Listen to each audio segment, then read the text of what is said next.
thank you so much for joining us tonight. I'm Courtney Tedrick, Community Engagement Department Head here at Wheaton Public Library, and I'm delighted to be introducing tonight's program, Hokusai and the Art of Edo.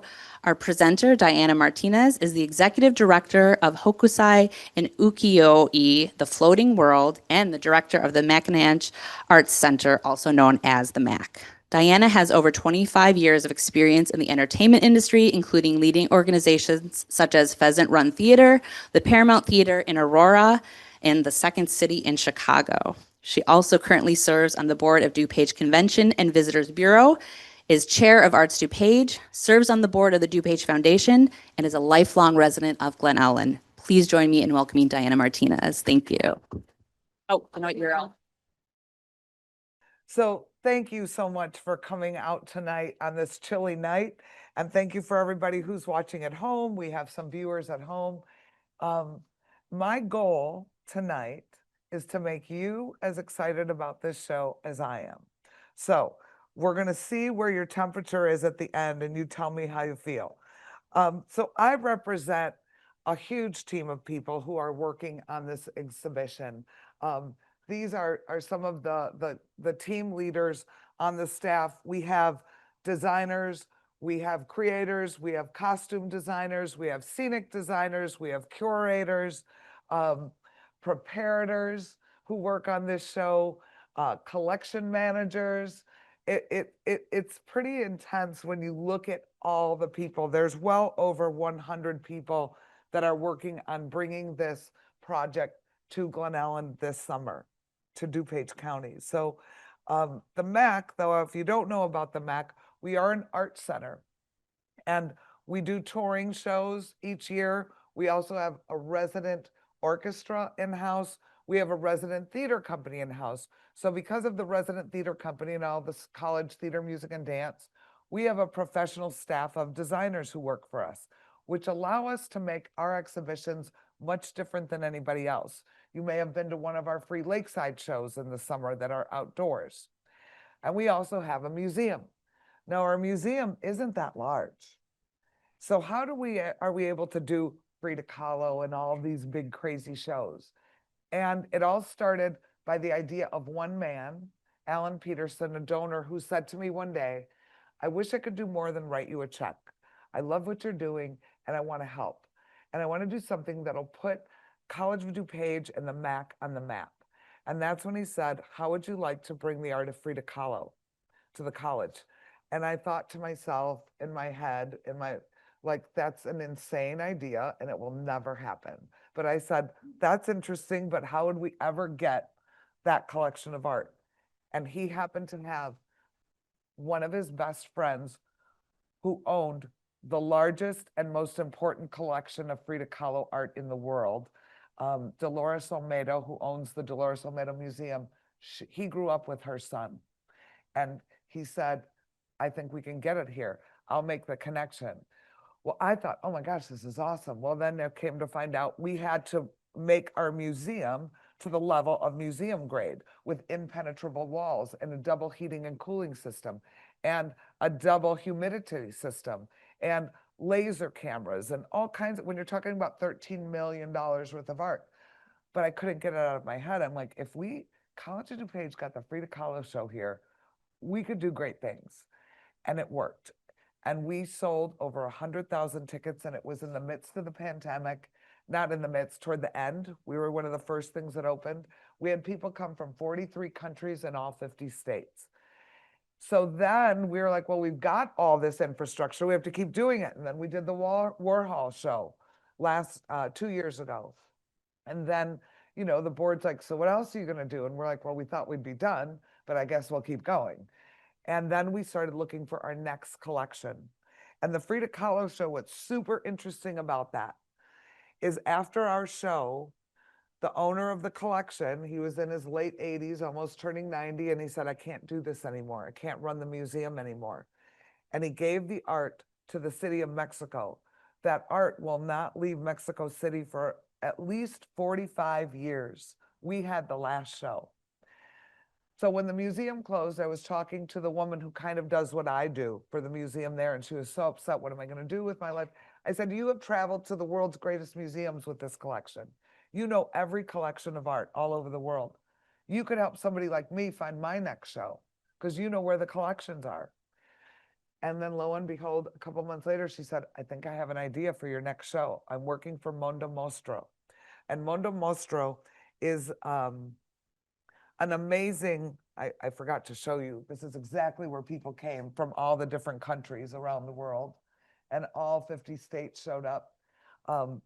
And so she introduced us to Mondo Mostro, who does art exhibits in Europe, and they manage collections and tours of big exhibitions for small places like the Vatican. How about that? They take shows to Dubai, they take shows here, they take shows there. So we met with them and we decided on Hokusai. But what's important to you, not only as lovers of art who are here today, but who lives in DuPage County in this room? Pretty much everybody. The amount that it brings in ancillary spending to our community is significant. Frida brought in over $13 million. And when you look at this chart, you can see refreshments before or after an event, a meal before or after event, $13. I don't know where they're eating for $13. Souvenirs, gifts, everything. Well, when you do all the math and it comes out, and we know our visitors go. We know our visitors because we survey them. Go out to eat before or after a show, or go shopping in Glen Ellen and Wheaton and Lisle, and we know that they spend. And so the economic impact it brings, based on even that super crazy conservative numbers, is about 4 to 5 million minimum. So it's good for us. It brings in business to the community. And that's why we want to make sure everybody in DuPage County knows. And we started doing things with different communities, and the partnership was unbelievable. And I will tell you, if you want something done, call a librarian, because they will activate the town and get things going and get the partnerships going, and education classes like we have tonight going, and the art committee in Wheaton that has done what they've done with the mural. But it's important to us that this is something for all of DuPage, because we're the College of DuPage, right? We're not just the College of Glen Ellen or Wheaton. So we want to make sure everybody feels a part of this. So we went to Rome because the collection was in Rome. And that's Justin, our curator, and we're looking over what collections they have, what art we'd want, and met with them, and we saw the show. And this collection is really special. It comes from not Japan, but Genoa, Italy. So why in the world would this Japanese art collection from the Edo period be in Italy and not in Japan? And by the way, it's considered one of the top 3 collections in Europe of Japanese art. So it's because of this man, Edoardo Chiossone, and that museum that was in the previous slide. This is the museum in Genoa. So Edoardo Chiossone was brought over to Japan at the end of the Edo era. At the end of the Edo era, the Edo era was the last era of the shoguns, right? And all of that era. And that was when Japan was closed. No imports in, no imports out. No people could leave, no people could come in. It was very isolationist. So at the end, toward the end of that regime, the money in the country looked like the one on the right here. Do you see how the money's all just different? Everything is like handwritten and hand done and on these scraps of thin paper, and everybody had their own system within each area of Japan. And the emperor was like, we need a better system. We want a more Western system of money that's more uniformed across the whole country, that's streamlined. And they called Germany because they thought Germany would be the best person to get an expert to come in. And the emperor would bring people in to do a small project that were experts from outside and then say goodbye. Do your job and then go, and contract them for a short time. So they contracted Edoardo Chiossone, and Edoardo was not only brilliant with systems and money, but he was a great artist. And he studied in Europe, in Italy, at the Museum at the Bell'Arte Institute. And so he was a specialist in engraving. And although he was good with banknotes and money and currency and systems, his passion was actually art. So they brought him in to work on the money system, and he did a marvelous job. And this was the yen that he created. And he really captured what the people of the era loved. And if you notice, the man sitting on the bag of rice represents, if you had a ton of rice like that, that meant you had a ton of money, right? And he was heavy, so he was doing well. And then there's a little mouse in the corner, a little rat, which is a good thing because that means you're rich because you have extra food laying around the house. So all those little symbols he caught on of the culture. And the emperor loved him. And look at the design. It's really cheerful and it kind of makes you smile and it's cute. And it was very popular. So he did a really good job. Well, usually you'd be sent out after no more than 3 years. You'd be gone. But the emperor started building a relationship with him, and he had a lifelong career in Japan. One of his projects was to look at all the art throughout Japan because he was such a great student of the arts and he understood art, and to sort of catalog and triage the art. Well, as he was traveling through Japan and trying to figure out what are the better artists and what is this and what do we have in the country, he started amassing his own collection. But he wanted a collection, and this is my favorite part because we're from the college, right? He wanted a collection that would educate Westerners about Japanese art that told the whole story. I'm like, oh, how perfect. So whenever this collection travels, it really tells the whole story. So he has art of all the great masters of the Edo period. So the Edo period in Japan, like I said, it was the time of the shoguns and the geisha and all of that. And imagine Japan is closed, right? And so in order to sort of elevate and create the society and world that they wanted to create, they would require all of the shoguns to live in Edo for a period of time, but they would make sure that they would leave their wives and children, and then they could go back to their homeland, but they kind of kept the wives and the children as hostage, right? But it built up the city. And it sort of built up this magical time of art and culture, and it was booming. So Ukiyo-e art means art of the floating world. It was a very magical, beautiful time, and there was a lot of success in Edo because you'd had the most wealthy people living in Edo. And so people needed art because they were coming in and out for their homes. And there was lots of bookshops, but the bookshops didn't just sell books, they sold prints. And woodblock printing was a thing. It was kind of the pop art of Edo, Japan at the time. You could buy one of these prints for the price of a bowl of noodles and decorate your house. And these pop art sort of artists were working in an assembly line sort of way. You'd have the artist draw, then they would transfer that to the woodblock carver, who would take your beautiful piece of art, put it on a block of cherry wood, and then chisel it and ruin the art while they're chiseling, right? And then they pass it to the next person who pulls the screen. And then the next person decides, well, I think it needs blue here and red here. And then you do another block of the red only or the blue only. So it was a real assembly line, collaborative style. And there were schools with a master. So it was a really interesting period of art.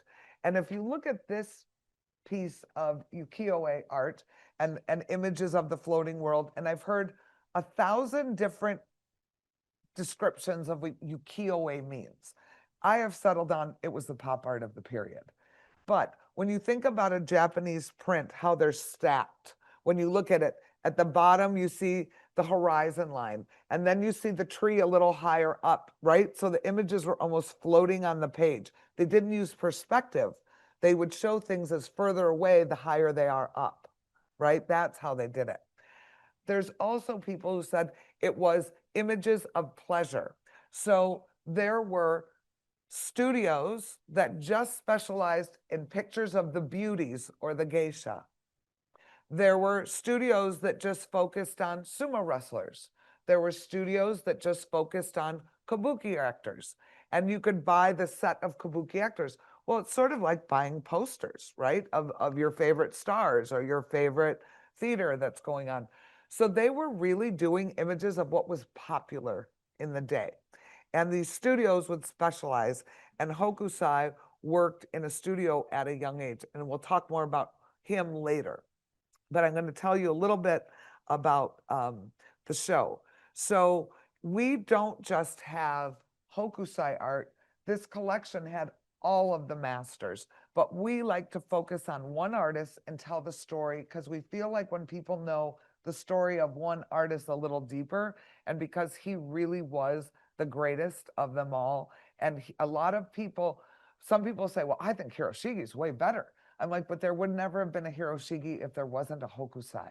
Hokusai was the one who broke barriers and got away from the floating and the stacking and created some bit of perspective and did a lot of unique things.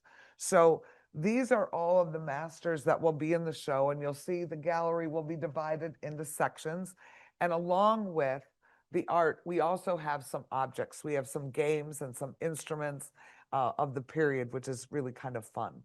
This is a good representation of the sort of work that you'll see. And you see everything from something like the beauties and then the kabuki characters like I told you about, and then life in everyday Edo. What was life like that back then? And you have to remember, in Europe, you couldn't come in and you couldn't come out. So Japan was kind of like secretive and mystical, and what's over there and what's the big secret and what's life like.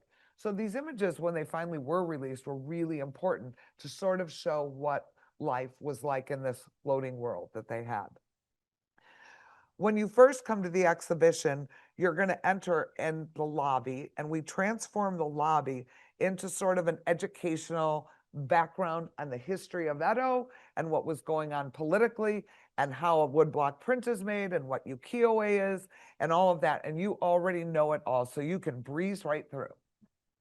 This will be one of your favorite parts of the exhibition. Our curator, Justin Whitty, painstakingly has designed all this, and he created those walls that look like waves, which is really spectacular. And you have different experiences as you go into each of the coves. So you'll get a lot of background before you go in and see the art. And then, of course, we do have the wave. We have the Great Wave as part of the collection. Now, some people say, well, wasn't that at the Art Institute this summer? I already saw it. I go, yeah, you saw one painting. We have 70 pieces from this period. And we're also creating exhibits to support it to the tune of 10,000 square feet of exhibits. So it's very different.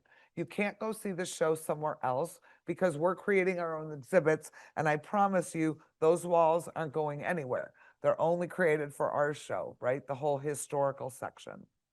So when you go into the studio theater, Rick Arnold, who is our scenic designer, I showed him this bookshop and I said, I want people to see what it was like to be in Edo and what a bookshop and a print shop looked like back then, because they sold books and they sold prints and they were making prints, and I want people to understand it.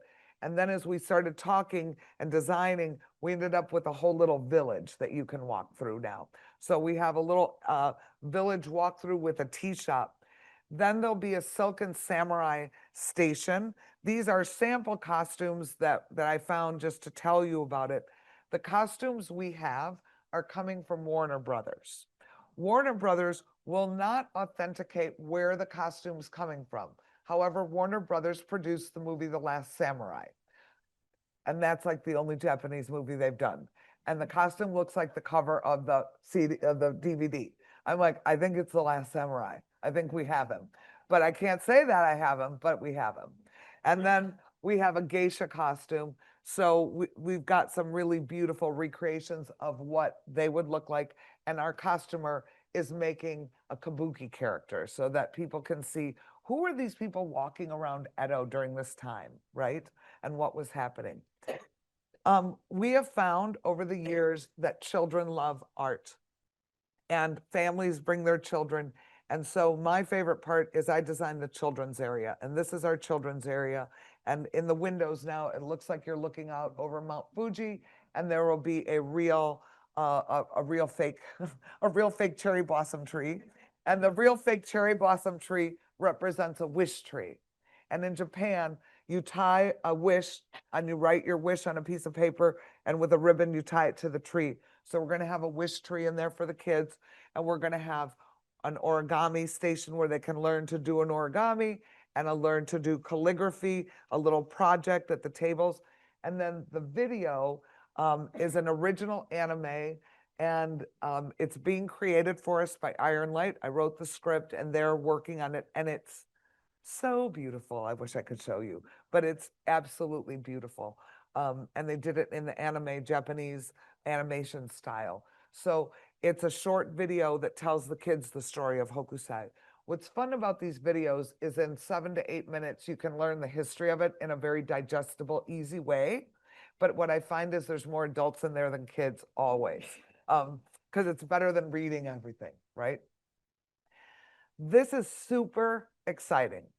In the studio theater, Justin, our curator, developed a relationship with the owners of 2D Restaurant. Has anybody ever heard of 2D Restaurant in Chicago? Have you been there? You've heard of it? Have you been there? You have or have not? Have not, but you heard of it. So it's a super pop culture restaurant. And everything in the room is white when you walk into the restaurant. The chairs are white, the tables are white, everything's painted white and outlined in black. So it feels like you're walking in a cartoon. When Justin told them, we want to explain how Hokusai is the grandfather of manga and anime, and how can we tie you in? They said, maybe we can create an exhibit that shows people that in a 2D graphic novel way. So you're going to walk through 6 rooms that shows you the history of anime in a 2D graphic novel way. And what's hard to see when you're looking at this, because it is 2D, but it's really going to be a 3D room. Do you see the boat here? And there's the great wave. You can sit in the boat and have your picture taken in the boat. So you become a part of this 2D image. And you can see the guys in that other scene.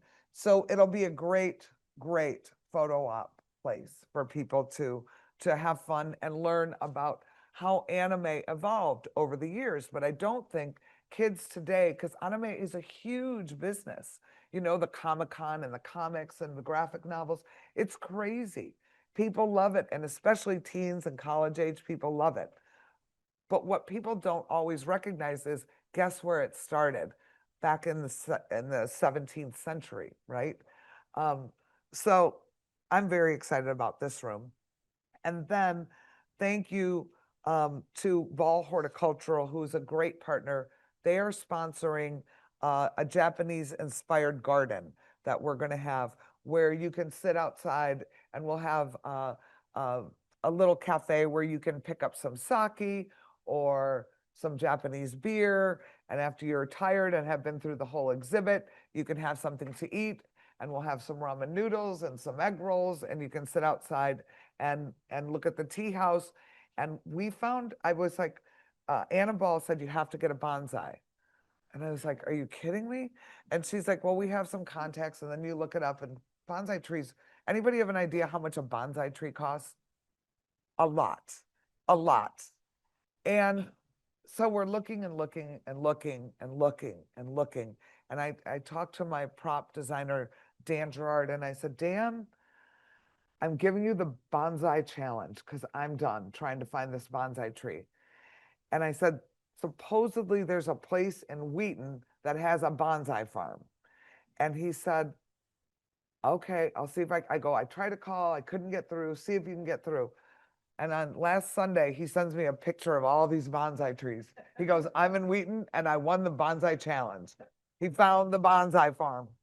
And so we are buying some bonsai trees from them, but we have to hire someone to take care of them because they have such a small, tiny root base that they have to be watered frequently, because that's the whole idea, right? You have this big tree in a tiny little base, and they keep trimming it and working on it. But we're gonna, God willing, we're gonna have that bonsai tree, and I think it'll be fun. It'll be really fun, and we'll have, of course, some Japanese maples and different flowering trees. It's not cherry blossom season, so we have to budget with a tree that's going to blossom throughout the year.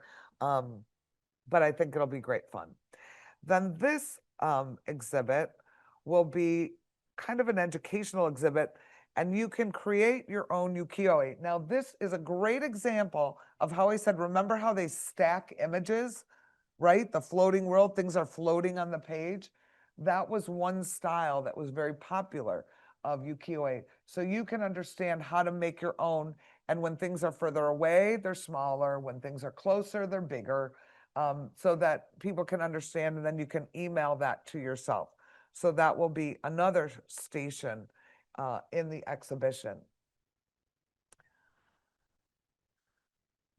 So we like to always partner with every town in DuPage County, and what can we do to get everybody engaged? And usually a gift starts the talking, right? So we said, we did for Warhol, we said to every town, pick your four most famous people.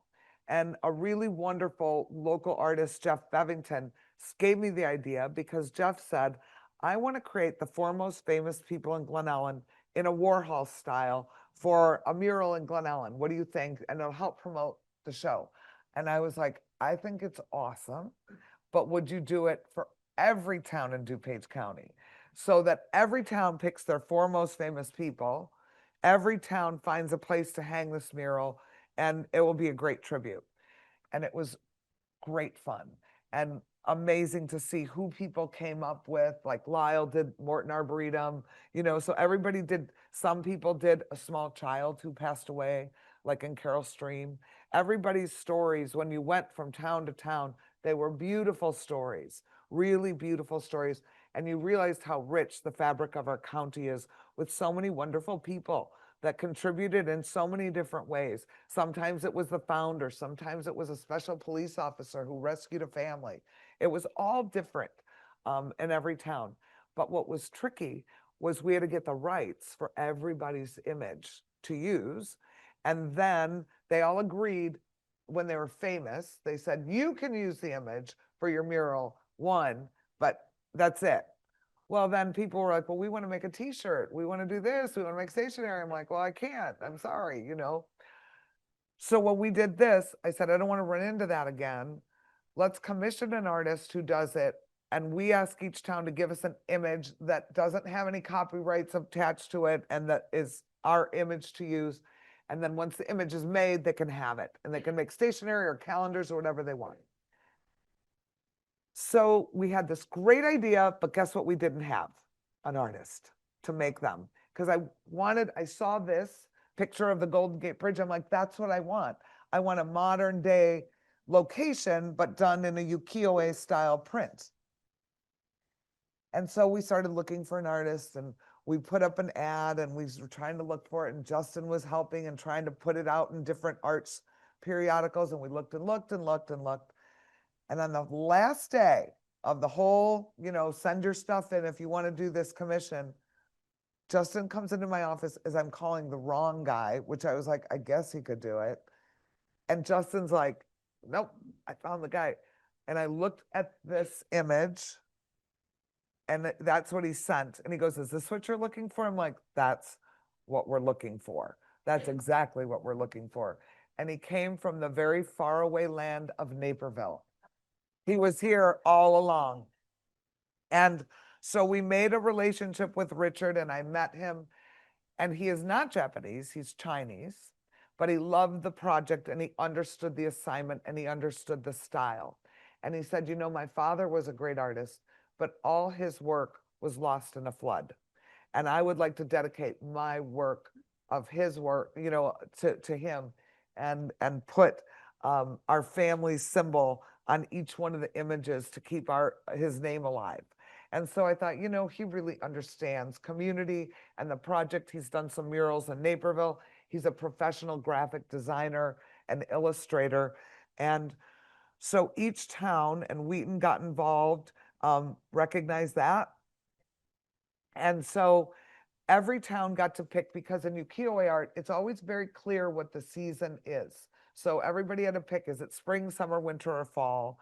And what are the flowers that are representative of your town and the colors that you want? So every town got to do and pick and choose. So that was the sample I had him do of Glen Ellen, because I have a big affinity to that view and that street. My mom used to own a shop down next to the Glen Theater and I grew up on that street. So I was like, if he can do this, he can do it, right? And so that is a project, and you'll see unveilings, and on our website, hokusai2025.org, you can look at the beautiful cities. It's called Waves of DuPage was the original name, and then Richard liked beautiful cities.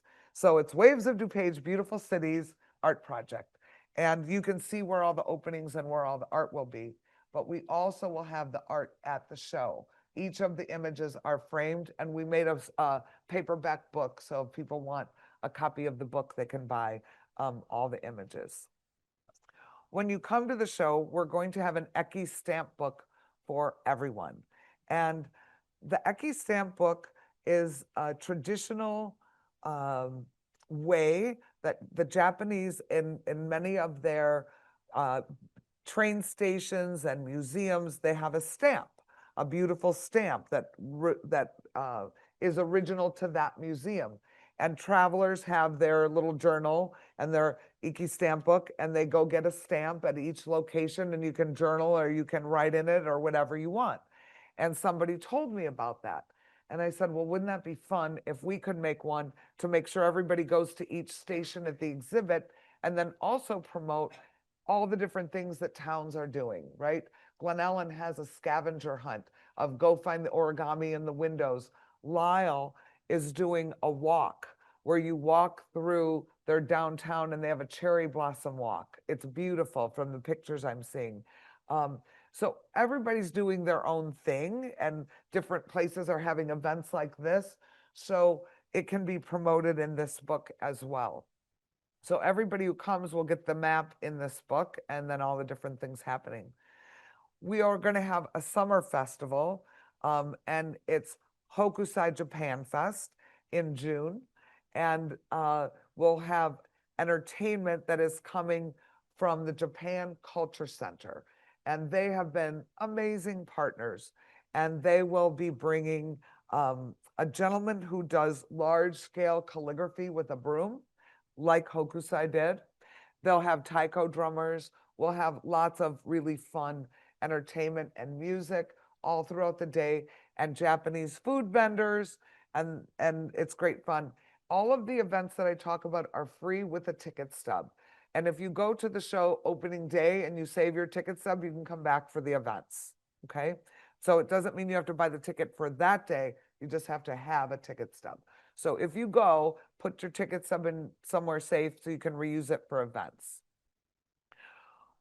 And we will have a partner breakfast in June with all of our partners that have been working with us throughout the community. And there's over 130 people in each, from you add up everybody who's working and doing events like this, to sake tastings in Hinsdale, to the walk in Lisle, and Roselle's got some really wonderful things planned.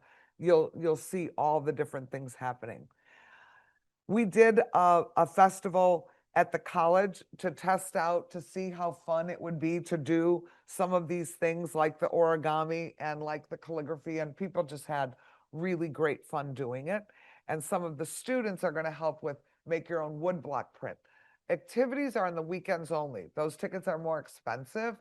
During the week, it's cheaper. And if you're looking for a bargain, I suggest you go on a Tuesday, Wednesday, or Thursday after 2. Those tickets are $12, right? During the week, they're higher. We had a gala to help raise money. This is a $2 million project. So we have sponsors, we have donors, we have host committee, and we had a wonderful gala and a great committee to help us to raise money for the project. You can see here, these are some of the entertainers that will be here on the 21st. If you know Mary Ozog with the DuPage County Board, she had some discretionary funds to donate to a local event, and she is sponsoring the entertainment, which was super nice for us. We got notice from the NEA that our grant was rescinded by the government. And last couple weeks ago, and Mary came through and said, let me see if I can help.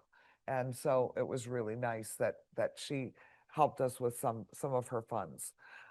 In July, we're going to have a Great Wave Woodblock Print Fest. So one of our newest faculty members at COD, when he heard we were doing this, he called me and he said, you know what I am? I go, what are you? He goes, I am a woodblock print carver and artist. I'm like, in this day and age? He's like, I love it. And there's a whole underground network of people in Chicago who do this. And I could bring them here and we could have a print fest. And so he goes, we could even bring a steamroller, you know, the big machine they use to smooth out the pavement, and do a print like that. I'm like, I don't think we need to do that. But now as I'm thinking about it, I'm like, oh, it might be kind of cool. But so we're looking at doing that, but we're gonna have a print fest with local Chicago area printers and designers. We'll also have lectures. So when we first started doing the show, we all start studying, we all start reading, we all start doing our own research on whatever it is we are working on. And I started looking up curator talks and art expert talks on Hokusai and Ukiyo-e art. And this woman in the blue down here kept coming up. Her name is Sarah Thompson, and she is the head curator of Japanese art at the Boston Museum of Fine Art. And they have the largest collection of Japanese art in the United States. And every time I watched one of her lectures, I was like just totally intrigued because she just knows it and she talks very in plain language and makes it super relatable. And I was fascinated by her talks, and I kept watching all of her talks, and she has hundreds of them online. And I wrote her a letter and I said, do you think you could come and do a lecture here for art exhibit? And she said, well, why don't you send me the list of works that you're going to have, and let's see if, you know, I could tell she was a little like, you're really doing this, you know, and let's see if it's real art and let's see if it's good art. And I got an email from her the next day. She's like, I am so excited to see this collection because this is one of the collections I have never seen before. And so she's like, how did you get it? And then I told her the story. This is the US premiere of this art. It's never been in the United States before. So it's a really big deal. And she's coming on June 7th. To the exhibition, and we'll be giving a talk. We'll also have films and documentaries, as well as some fun events. And of course, we could not do it without all of our sponsors. And these are our sponsors. And the Japanese Chamber of Commerce has been a great friend. And the NEA is not a good friend anymore, but they're still on my slide. Illinois Arts Council, Capstone Financial, DuPage Foundation, Arts DuPage, JCS Fund, White and Company. We have really amazing partners who, you know, like Anna Ball, who not only write a check, but really get into what kind of tree are you going to have? And don't forget the bonsai tree, and make sure we do this. And we're going to source the right kind of flowering trees and all of those things, which makes it fun. So I told you a little bit about the Edo era, but I have a little more time, so I'm going to give you a little deeper. The Edo era was really interesting because they had a very strict rule about nothing in, nothing out, everything Japanese. Sound familiar, right? Just us, no trade, just us. They had samurai, they had warriors, but look at how this was set up. At the top was the samurai. That was the top of the ruling class. Then farmers and peasants, then artisans, and look who's on the bottom, merchants. And I said, why are merchants on the bottom? You would think that it would be flip-flopped, you know? And they said, because merchants don't create anything. They just make money off of other people's work. Isn't that interesting how the psychology was? Because I thought that farmers might be below, but farmers raise food for the people, right? So they're up in the status. So it was a very strict social order. Hokusai was born, and we don't know anything about his mother, and he was adopted by an uncle, which makes people think maybe his mom was a courtesan of the uncle. who was in the royalty. And the uncle was the mirror polisher of the emperor, but he lived in the royal court. And so Hokusai had status because of his uncle who adopted him. And at 6 years old, he started painting. He loved to paint. And the minute he had a brush in his hand, he said he never stopped from 6. At 12, he left all of that and he worked in a bookshop as an apprentice. And then at 14, I want to say, he, first of all, he worked in a library lending books. And then he was an apprentice woodblock print carver. So he had a background that started from the bottom up. And we already talked about Ukiyo-e, the images of the floating world that were super popular. And I told you about these bookshops. It was a booming world. Now, this is super interesting to me. If you think about when this was happening in the late 1600s and early in the 1700s, print presses were around in the West. They had print presses. So why were they carving these books by hand and the image and everything by hand? So it was a huge business because there was a big hunger for the art and for literature and for poetry and for books, but they're all done by woodblock print carvers by hand, all these books. Well, imagine cutting out all those letters. It's easier to have a picture that kind of tells a lot of the story with captions, right? So, but it was a booming business because there was a big desire for it, but it was all done by hand. So it took a lot of people, right, to work in these bookshops. So at 14, he left the uncle, became a woodblock print carver. And then at 19, he got a job with one of the head studios in Tokyo, and it was run by a man named Shunsho, who was very strict. And when you worked for a studio, you just made one kind of print. And Shunsho was specialized in the kabuki actors. So you would just do different pictures of whoever was starring in it, and then they would sell them. He did very well there. But then when Shunsho died, the man who took over did not like Hokusai, and there was kind of a jealousy. And he thought that Hokusai was being disrespectful and not following everything that Shunsho did, because Hokusai was learning other techniques and other styles and experimenting with perspective. And so the new head of the school was like, "You're out," and he got fired. Now, Hokusai said, looking back on that, it was probably one of the best things that happened to him because he broke out then, right? And for a very small time, he ran a school for a very wealthy family who would do commissions. And then he learned the wonderful world of working on a commission and how you make money from doing a commission. And then he expanded his style. And once he was out, he started playing with a Western perspective. Do you see the Western perspective in that? Right? So that's where he started changing his style. In his mid-20s, he married his first wife, and he had a son and 2 daughters. Now, when I look back at Hokusai's life, and in the beginning it's overwhelming, there's so much to study and there's so much to learn.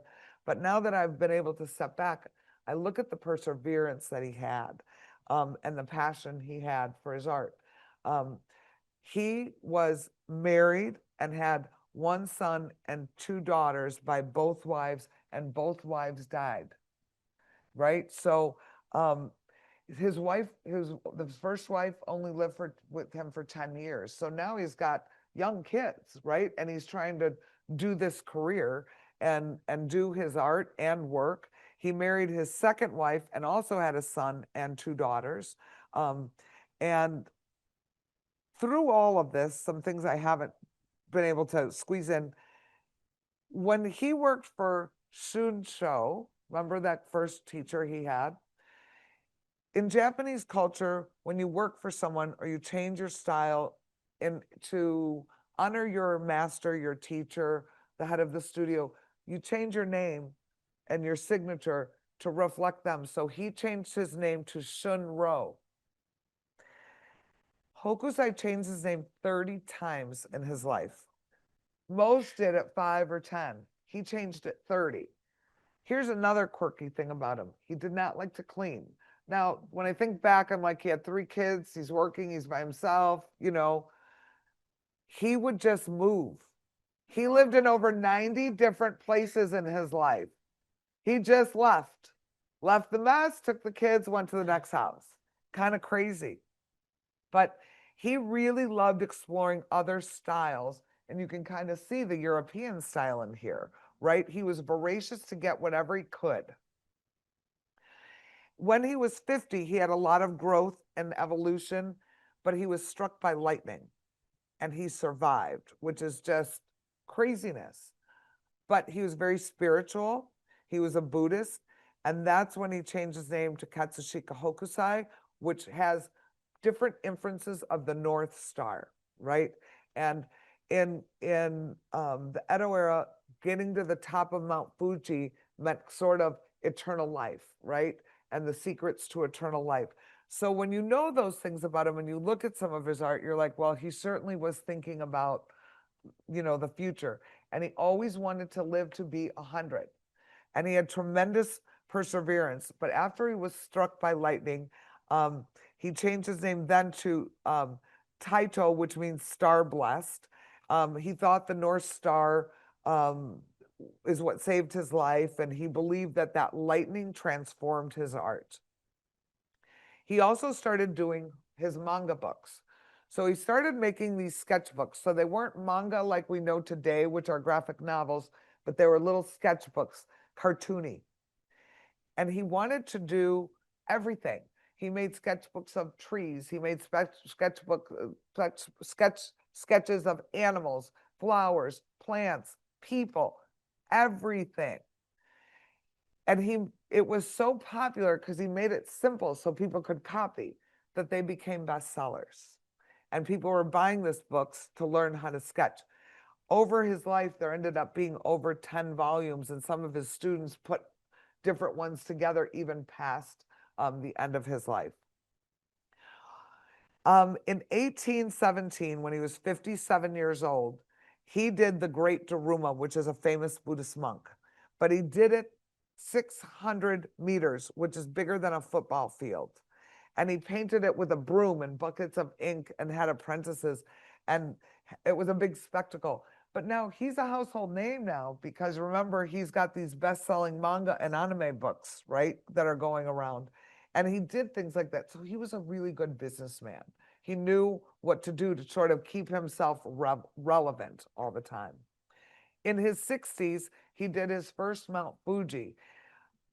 Then his second wife died, and then he suffered a stroke shortly after that, which was very sad.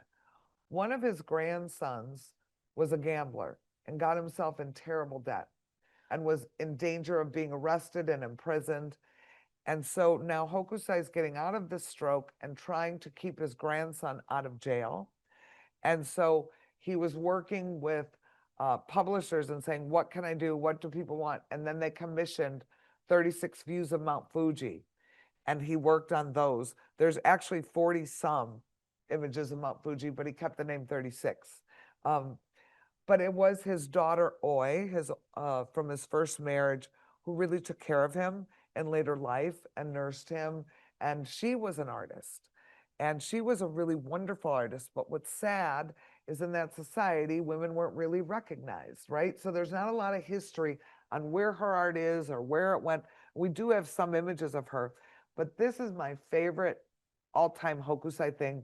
And when you go to that little Edo village and you look in our bookshop, in the back, we're making mannequins that sort of represent this picture of Hokusai in the back of the store with his daughter in later life. And when I was doing research, somebody explained what that sign says between them. Do you see that sign in the middle here? And it says, don't ask because we don't take commissions. We draw what we like. So it shows you who they were, right? They obviously had a good sense of humor and did what they loved together through the end of his life. So one other thing I learned to love about Japanese culture very, very much was this theory that when you come into your 60s, it's not when you're going to go out to pasture and retire and be done. When you come into your 60s, That's when you're wise enough. That's when you're experienced enough. That's when you're knowledgeable enough to do great things. And when you look at Hokusai's life, he didn't do those 36 views of Mount Fuji until his late 60s, and it was 71 when he painted The Great Wave, one of his greatest masterpieces. 71 years old. And he painted for many, many years. He painted until he died. This was his last painting, and it is Mount Fuji, which makes me think maybe he thought he was getting closer to the top. But in that puff of smoke, and it's hard to see it here, but is a very faint picture of a dragon. And many people say that represents him flying over Mount Fuji, that he did that. And he used to call himself the old man mad about painting. And he loved his life and he loved art. But I think it's his perseverance that is really impressive, and how he kept going. He wanted to live to be 100, and he said, if heaven will afford me 5 more years, then I'll become a true artist, right? So he had a great passion, but he left a legacy that really changed artists like Van Gogh. And if you look and study, and I'm out of time, but when you look at, there's images that Hokusai did and images that Van Gogh did, and you're like, it's right there. You can see how Van Gogh took a lot of ideas from Hokusai. And the stories, now there's several stories. I've heard a manga book got stuck when they lifted the trade, that a manga book was in a crate of China and it made it over to Europe, and then they saw that. Some people say, they had those prints you could buy for the price of a bowl of noodles, and people had them like posters, right? That somebody wrapped something with one of those posters and sent it to Europe, or that food was wrapped in it and sent over, and that people were opening these up going, what are these images? Are so different than what was happening in Europe. And then you can see how it has impacted artists like Toulouse-Lautrec and all the impressionists of Hokusai's work, and all the Ukiyo-e work. So it was a really magical time that had a huge impact on art in Europe, and as we know it today, in Western art. And I hope that you can all come this summer. The show opens in 9 short days on the 29th. And we are racing to finish. As I left today, there's carpenters in there, and I'm getting emails from the curators in Italy saying, we'll be there on Thursday, and what time is press? And the publicist is saying, Fox News wants a story, wants you to do an in-studio and bring props. I'm like, I can't bring the walls, and it's crazy. This is one day. All the curators came for training, or the docents came for training today, and the volunteers. So we're trying to race to finish and hang the dragon in the kids area and finish the walls in the anime studio and finish painting and touching up. So God willing, in 9 days, it'll be open. On the 29th, the day that you get your mural in Wheaton, is our opening for press and preview. And then the 31st is the official first day. And if you want to help, the biggest thing you could do for me would be to tell 2 friends about this. So my question is, are you more excited about this now than when you first came in? Good, good. We did it. Well, we did it. So I want a picture of you guys. This is a nice crowd. So 1, 2, say Hokusai. All right. So do you have any questions? Thank you so much, Diana. I can come around if anyone does have any questions. You can ask into the mic. I will Somebody right up come here. right up to you. Oh, excuse me. Oh, can you? Susan Thompson, and she'll be there on June 7th. So maybe come to the exhibit that day. That's a fun day. The festivals are a fun day to come. On weekends, we'll have a calligraphy artist that you can do your own calligraphy. So look on the calendar, hokusai2025.org. What is it? Hokusai2025.org. All the events are listed on there all throughout DuPage. The events at the museum are listed on there. The Beautiful Cities murals are on there. So everything you would want is up there. We did have a question from our online audience about the wave, because you mentioned it was a painting. Is it a wood It is print wood or? block prints. Okay, thank It you is for a wood block, it clarification. was a wood, all of them are wood block prints. There Thank are you. some paintings though. Thank you. Any other questions from our in-person audience? Nope. Come right back towards you, sir. One moment. Oh, there you are. In that closed society, how was he exposed to Western art? Well, there were Dutch that were allowed in. The Dutch, for some reason, were allowed in to do minimal trade. And then there's always somebody who knows somebody who knows somebody, right? And so he studied from this other artist. And that's when the man running the studio found out he was studying different ideas and he thought it was against Japanese society to do that. And he fired him. But the Dutch, for some reason, had a relationship. And even when you watch the movie Shogun, you can see it, right? That they were allowed, because there were certain things they needed to come in. Now, one thing that's super interesting about things that were allowed in, the Great Wave is a result of blue paint that was allowed in. That vibrant blue paint was not around. And that was a new paint that came in. And when Hokusai saw that, that kind of motivated. Now, Hokusai painted water and waterfalls all throughout his career, but I think that had something to do with the Great Wave, right? And when he painted the Great Wave, it was kind of the end of this era, right? Of the shogunate was toppling and they had to open things up.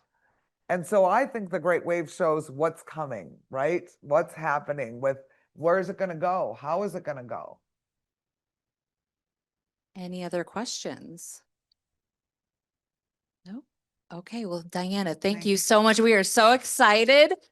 Thank you so much for being here. Make sure to visit this wonderful exhibit this summer, and we will be sending out a follow-up email. Thank you all so much. Have a great night.